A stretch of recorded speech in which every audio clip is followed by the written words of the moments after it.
Is your Samsung TV remote not responding? The most common culprit is insufficient charging. Samsung's solar remote needs adequate power to function properly. Samsung's Eco remote uses three power sources: solar charging from ambient light, RF energy harvesting from wireless signals, and USB-C as backup power. For solar charging, place the remote face down under bright light like an LED desk lamp for 2 to 3 hours. Avoid direct sunlight as it can cause overheating. The small LED near the Samsung logo indicates when the remote is charging. Watch for this light to confirm the charging process is working. If solar charging isn't sufficient, use the provided USB-C cable to charge the remote. Connect it to your TV's USB port or a wall adapter. Just 30 minutes of charging provides several hours of operation.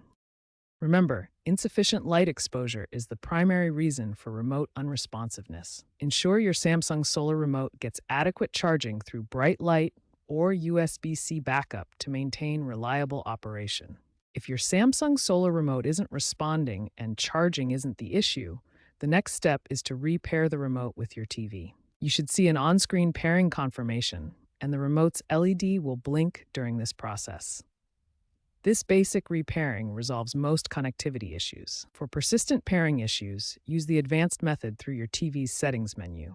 Navigate to Settings, then General, then External Device Manager. Select Universal Remote Setup, then choose Add Remote, and follow the on-screen prompts to complete the pairing process. If repairing doesn't work, try a soft reset.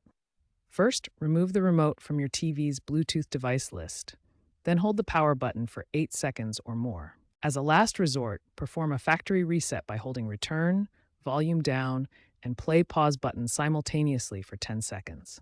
Warning, this will erase all your custom remote settings.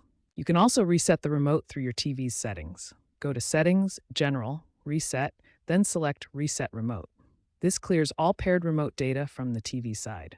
These troubleshooting steps should resolve most Samsung Solar Remote connectivity issues. Start with basic repairing, then progress through the more advanced reset options if needed.